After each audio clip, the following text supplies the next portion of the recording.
Preparando la actitud nahual. La actitud nahual es el resultado de la integración que se logra al estar en situaciones difíciles y salir avante. Se llama así porque una vez que alguien logra establecer esta relación con su nahual, puede controlar aspectos negativos de su carácter, como lo son enojos, berrinches, tristezas, melancolía, corajes, irritación, depresiones, etc. Para esto, tiene que pasar por las 4 aguas del conocimiento: Inpowalistli Ilhuicat, matemática celeste; Inpowalistli Ilhuicatlacotl, geometría cósmica; Inxochitl Incuicatl, folclor y canto; e Inmalinali, herbolaria. El guerrero inmaduro. El guerrero chichimeca Ayocuac comenta que la falla más profunda de los guerreros inmaduros es que tienden a olvidar la maravilla de lo que ven. Les abruma el hecho de ver y creen que lo que cuenta es su talento.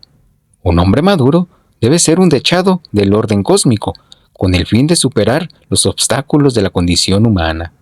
Para la mujer libre, la mujer que se libra de las ataduras, más importante que ver es lo que hace con lo que ve. Sigualpiltepetl, la doncella de la montaña. Alcanzar a la doncella de la montaña. Para alcanzarla, debe uno caminar grupalmente al Ixtaccíhuatl con ejercicios de introspección para alcanzar un estado de relajación. Conquistar una montaña implica un viaje redondo, aunque no llegues a la cima. Tienes que descender. Subir relajado te pone en armonía con la naturaleza.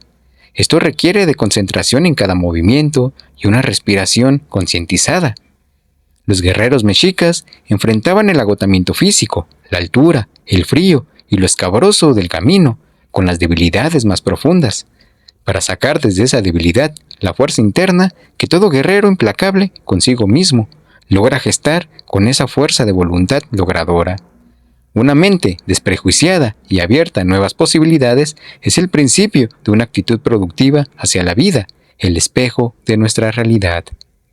El retroceso de un pueblo no se debe simplemente a la falta de oportunidades, sino a las pocas aspiraciones que tienen sus habitantes. Es un problema de actitud en general. Para los pueblos antiguos, la educación era considerada un elemento principal para su desarrollo. El problema es que los estudios de unos cuantos no resuelven la ignorancia de todos. Los Temachtikatzin comentaban que el intento es un estado de disposición nerviosa y mental que se organiza mediante el acecho. La mayor parte de nuestros conflictos dependen del intento que tenemos para resolver cierto tipo de situaciones. Igualmente, nuestros éxitos se fundan a partir de nuestro acecho. Acechar es tener en cuenta los siguientes factores: identificar oportunamente la vocación, organización del tiempo, desarrollo de los talentos personales y entusiasmo para desempeñar actividades.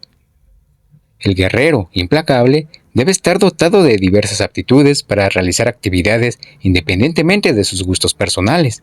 Lo importante es que invierta su energía en lo que le produzca placer.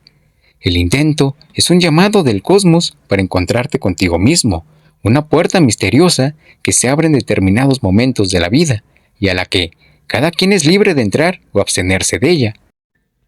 Hay guerreros que tienen la fortuna de reconocerlo oportunamente y su intento los empuja a seguir sus pasos, a pesar de las dificultades que se presentan, pero su acecho resulta un camino lleno de satisfacciones porque descubren a plenitud el poder de ser guerreros.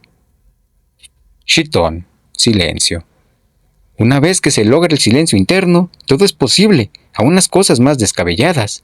El modo de terminar con nuestros diálogos internos es utilizar el fuego interior para quemar los diálogos internos, el mismo camino sin corazón mediante el cual nos enseñaron a hablar con nosotros mismos. Fuimos enseñados compulsiva y detenidamente, y es también así como debemos detenerlo, compulsiva y detenidamente.